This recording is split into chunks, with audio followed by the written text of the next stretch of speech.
Continuamos compartiendo información a través de Corape Digital TV. En el marco de los 30 años de lucha y resistencia de las comunidades y pueblos de la Amazonía norte del Ecuador, que comprenden las provincias de Sucumbíos y Orellana, en estos días se están presentando varias actividades que permiten hacer memoria y seguir visibilizando las consecuencias de los daños ambientales ocasionados por la compañía petrolera Texaco, hoy denominado Chevron.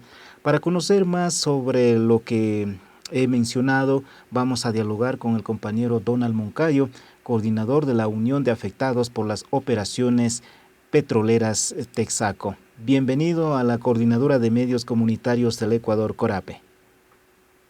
Un fraterno, cordial saludo a todos los oyentes de Corape a través de los medios y también a nivel internacional, porque hoy en día llegamos a todas partes del mundo con el Internet, ¿no?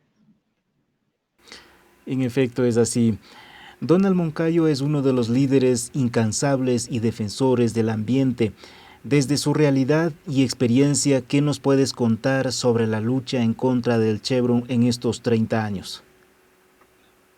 Bueno, un poco para entrar un poquito en el contexto, para que la gente más o menos sepa de qué se trata todo esta batalla realmente dada aquí en nuestro país, en el Ecuador, y desde la Amazonía ecuatoriana, ¿no?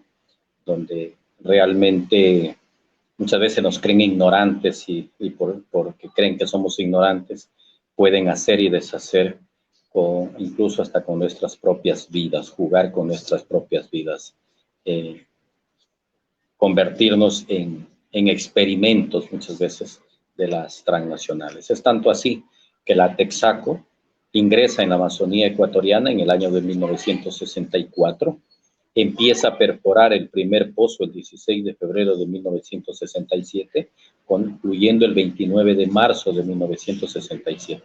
Un pozo que les bota 1.800 barriles diarios de petróleo para beneficio de pocos y perjuicio de muchos. Entonces es este pozo el que da inicio para la perforación de 356 pozos más acá en la zona, 1.700 kilómetros de vías de acceso que construyen para llegar a esas infraestructuras, 22 estaciones de separación. No podemos hablar de subestaciones porque no se han registrado, pero habían muchísimas. Dentro de toda esta infraestructura, para botar todos los desechos, los desperdicios y la prueba del petróleo, hacen unos huecos en la tierra. Nosotros le llamamos piscinas, que estas tienen un tubo que se llama cuello de ganso, donde realmente desfogaban hacia los ríos. ¿Por qué? Porque la función específica de estos cuellos de ganso era que no permitía que, como aquí llueve bastante, el petróleo rebosase fuera de las piscinas y que todo el área se contamina, no que por ahí saliera solo el agua. Pero ¿qué pasa con esa agua que se mezcla con petróleo, que adquiere metales pesados? Porque la ciudadanía debe de entender que el petróleo tiene más de 2.000 componentes tóxicos. Entre ellos está el vanio, el cadmio, el níquel, incluso el mercurio en los peces, o sea, lo que nosotros consumimos acá en la zona. Entonces, todos estos desechos depositan en esas piscinas. Estos 1.700 kilómetros de vías de acceso que les hablaba antes, las bañaban en petróleo, cada 4, 5, 6 meses pasaban regando petróleo con el propósito de que no hubiese polvo, cuando en la realidad no era así. La realidad era para mantener las piscinas vaciadas, cosa que cuando llegara el taladro nuevamente a hacer otra vez el mantenimiento de pozo, nuevamente hacer el registro de producción y depositar ese petróleo ahí. Cuando les digo el petróleo de prueba, es justamente para ver, una, la calidad de petróleo, si es liviano, es pesado, y dos, la cantidad, ¿no? Entonces, esto pasa hasta durante toda su operación, ¿no? Para que entiendan ustedes, el agua de formación es un agua fósil que está mezclada con el petróleo ahí. El momento que extraes el petróleo, también sale esta agua de formación y sale el gas, que son esas tres cosas que nosotros podemos observar. Entonces, estas aguas de formación, la Texaco las virtió, las regó directamente hacia los ríos. pero no es porque no había tecnología, sí existía tecnología para poderse deshacer de esta agua de una manera más amigable con el ambiente, como lo están haciendo el día de hoy. Hoy en día lo están reinyectando a esa agua de formación, que esta reinyección de agua de formación, la misma empresa, la Texaco, empezó a hacerla en el año de 1962 en Estados Unidos. Entonces viene acá, lo que hace es botarlo. Claro, ¿por qué lo botan? Porque reinyectar 172 litros de agua de formación que daba un barril, les costaba $3. Entonces ellos lo que hacen es ahorrarse esos $3, pero lo botan, ¿no? Y acá las nacionalidades, tanto Copanes, Sionas, Yecopay, Guauranis, los mismos tetetes que estaban en ese entonces, los Alzaguari, que estas dos etnias ya no están con nosotros, se extinguieron, se perdieron. Vivían del agua, ellos ni siquiera sabían lo que era hervir el agua, querían tomar agua, iban al río y tomaban agua del río porque tenían agua súper que limpia. Eso cuentan ellos, cosa que eso lo siguieron haciendo porque era su cultura, era su manera de hacerlo, pero cuando viene la empresa, contamina todas las aguas y todo, la gente sigue tomando esa agua contaminada y todo, y siguen muriendo, se siguen enfermando, hay los abortos, hay la malformación. Entonces, cuando hablan de que el petróleo trae desarrollo para los pueblos, hay que pensar en eso, ¿no? Hay que pensar un poquito de la historia hacia atrás, porque según los Cofanes, ellos eran como 5,000. Ya hoy en día son 1,300 Cofanes. ¿Qué pasó con el resto de Cofanes? Y eso que hay bastante juventud. ¿Qué pasó con el resto de Cofanes? ¿Sí?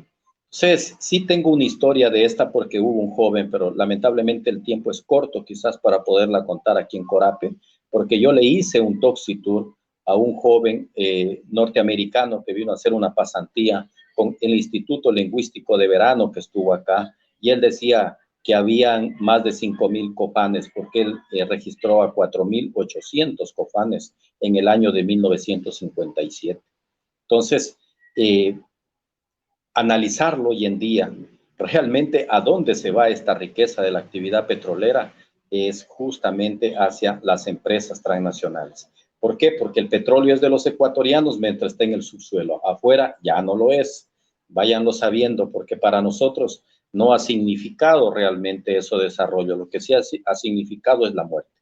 En el mismo caso, dentro del caso Chevron, se hizo un estudio o un diagnóstico de las personas que han fallecido con cáncer. Habían en el 2008 2,800 registros. Nosotros hacemos otro diagnóstico en el 2015 y pasamos, creo que no me recuerdo bien el dato, pero son 3,162, creo, si no me equivoco, los fallecidos con cáncer ya. Entonces comenzamos a hacer este registro en el 2019 y hasta el marzo del 2020, que viene la pandemia, paramos ahí, ya teníamos 243 casos de cáncer registrados. Retomamos nuevamente en abril del 2021, para el 1 de diciembre del 2022, tenemos registrado 443 casos de cáncer. Entonces, y ahorita a este otro informe que ha de salir ahora en diciembre, estamos pasando de 500 casos de cáncer. Entonces, el número de cáncer es tan elevado de acuerdo a la población que existe acá. ¿Por qué? Porque nosotros este estudio, este diagnóstico, lo hacemos en el Cantón Laguario, en Chuchupindi, en Sache, en Coca, justo en los cantones donde operó Chevron. Y a mí me gusta un poquito exagerar esto. Yo digo que entre estos 4 cantones le pongo que han de haber 200,000 habitantes. No hay 200,000, pero yo le pongo que hay 200,000 habitantes para que me digan después que no, que habían menos, 200,000 habitantes. Si vemos en Destroy, en Estados Unidos, en la tasa, que supuestamente ahí es donde más casos de cáncer hay, la tasa es que por cada 100,000 habitantes hay 100 casos de cáncer. Acá, por 200,000 habitantes, tenemos alrededor de 500,000 casos de cáncer. Entonces, lo estamos superando casi 3-1 a Destroy. Esta es la zona con mayor casos de cáncer en Latinoamérica y posiblemente del mundo, ¿sí? ¿Por qué? Porque, otro dato muy, muy valioso frente a todo esto es que el 73% de los casos de cáncer se dan en mujeres, ¿sí? Y el 28 o el 27% en hombres. Entonces, ¿por qué esto? Porque justamente las mujeres son las que pasan más tiempo en el río lavando la ropa y todo, tienen más contacto con el agua. Acá el agua no es apta para el consumo humano. Es por eso que nosotros hemos luchado y seguimos luchando incluso hasta para que se nos eliminen los mecheros en el gobierno actual, porque creemos lo único que nos queda es el agua lluvia. Pero si el agua lluvia también está siendo contaminada por los mecheros, no tenemos agua. El agua subterránea ha sido contaminada por las piscinas dejadas por Chevron. Son 880 piscinas que construyó acá, sin ningún recubrimiento. No tienen plástico, no tienen geomembrana, no tienen hormigón, no tienen absolutamente nada. Entonces, y los pozos de agua son hasta 8 o 9 metros de profundidad. Por gravedad, esas aguas ingresan a los pozos de agua que nosotros consumimos acá porque no tenemos agua potable. Entonces, ahí es donde ingresan también los venenos, los tóxicos de la actividad petrolera. Hasta ahí. Entonces, voy a regresar un poco nuevamente a la actividad petrolera, ¿no?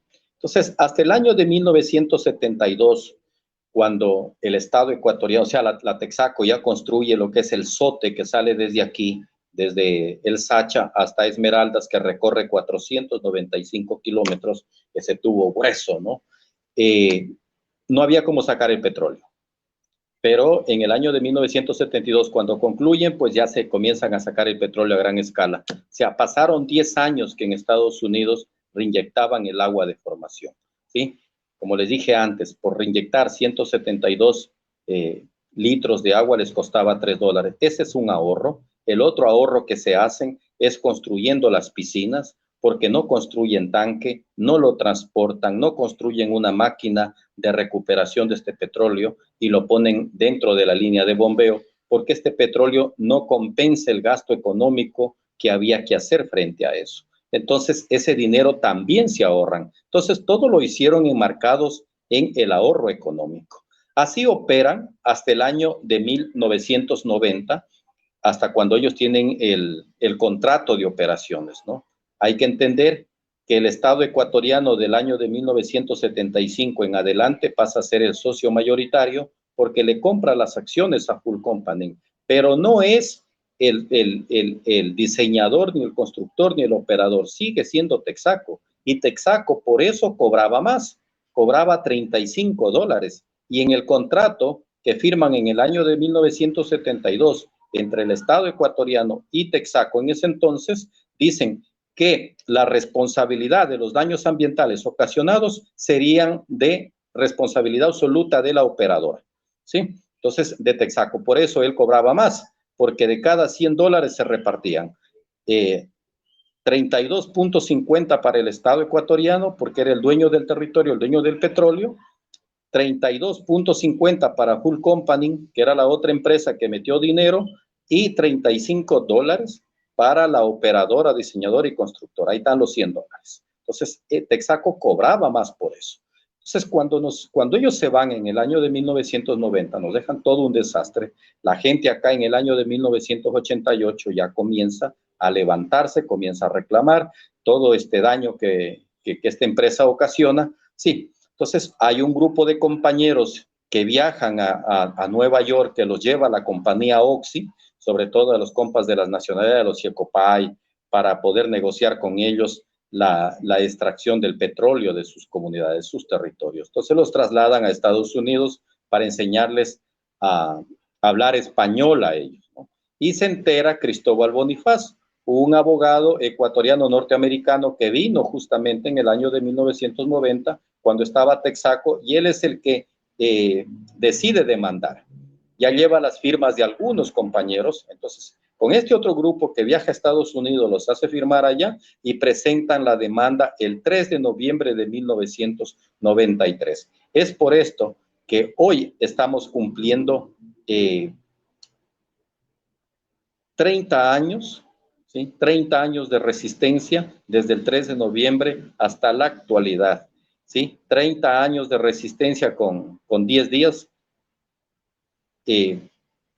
30 años, 10 días que llevamos hasta el día de hoy, de resistencia y vamos a seguir resistiendo, porque mientras el daño siga acá, nosotros vamos a seguir resistiendo hasta que se limpie la última piscina o el último rezago de contaminación que dejó Chevron. No la vamos a dejar descansar. ¿Por qué? Porque este juicio, a través del juicio que nosotros realmente le hemos ganado a ellos y les hemos ganado donde ellos querían ser sentenciados. Sepan ustedes que nosotros no queríamos que el juicio viniera al Ecuador, queríamos que el juicio se llevara en Estados Unidos, pero fueron ellos mismos los que pidieron, después de que el Estado ecuatoriano en el año de 1995 le libera de responsabilidades. Ese año nefasto para todos los ecuatorianos, un año donde gobernaba Sisto Durán Ballén con Alberto Dají. Fue Alberto Dají quien estuvo al frente de estas negociaciones, el señor que hoy en día sale a darnos cátedras de economía y que cómo se debe de manejar el país y todo. Él es el responsable, ¿sí?, de la liberación de Chevron en el año de 1995. Con él hacen las negociaciones. Él es quien impulsa que el Estado ecuatoriano le libere de responsabilidades, pero Texaco no. Entonces ahí no hubo ninguna negociación. No hubo ninguna negociación, porque una negociación es: yo levanto todas mis denuncias que tengo contra ti, tú también tienes que levantar las mías. Pero no, acá fue al contrario, como digo, acá el Estado ecuatoriano le libera de todas responsabilidades, pero Texaco, hoy día Chevron, no le liberó de responsabilidades al Estado ecuatoriano. Y ahí es donde estamos a hoy en día pagando el tema de los arbitrajes, señores. ¿Sí? Ahí es donde Chevron cada vez que quiere nos puede demandar y nosotros lo único que tenemos que hacer es solo taparnos, no podemos tirar el guante, porque si tiramos el guante estamos causando una infracción hacia el sistema de tratados. Entonces, y claro, en el año de 1995 ni siquiera miran el convenio, firman una carta de intención de reparación, el convenio lo tiran al tacho de la basura. Así hace el Estado ecuatoriano, y con esa carta de liberación van a Nueva York donde el juez, y le piden al juez que archive el caso en la Amazonía ecuatoriana porque ya el Estado ecuatoriano les ha liberado. El juez les dice: un momentito, señores, déjenme analizarlo y les estaré dando la respuesta. Claro, cuando después sale la providencia del juez de Nueva York, nosotros la tenemos, a esa providencia en la que le dice: sí, es bien cierto que el Estado ecuatoriano le libera de responsabilidades, pero hay reclamos de terceros, ¿sí? Y ningún Estado, ningún gobierno puede negociar la vida de sus conciudadanos. Y es ahí donde el juicio se vuelve privado. Entonces, como ven que el juicio no se puede archivar, es que piden que el juicio venga para acá al Ecuador. Además, Texaco firma una carta en la que se compromete a respetar lo que la justicia ecuatoriana decida. Entonces, envían el caso acá en el 2002 y nos dan un año para que lo presentemos. Lo presentamos en el 2003, pasamos litigando, pasamos en inspecciones judiciales. El 14 de febrero del 2011, el juez de primera instancia de la Corte de Nueva Loja nos da la razón.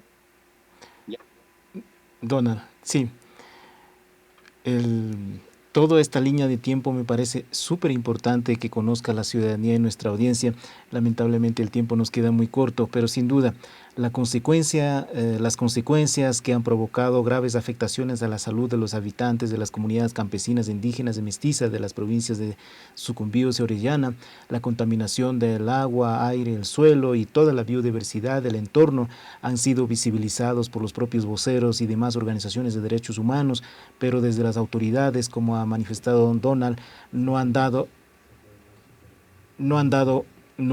mucha atención. Como en todos los casos de lucha social, solo va pasando el tiempo. Claro ejemplo que ha manifestado Donald, efectivamente son de la lucha de los 30 años de resistencia y siguen clamando justicia. En ese marco vamos a agradecerles, queríamos conocer efectivamente cuáles son Donald, quisiéramos justamente conocer a propósito de aquello y en este contexto cuáles son las actividades que han organizado la Unión de Afectados por las Operaciones Petroleras Texaco-Chevron. Brevemente, puedes mencionar cuáles son los eventos que la gente puede asistir de cerca, conocer y compartir esta experiencia y al mismo tiempo seguir apoyando esta lucha que están haciendo ustedes.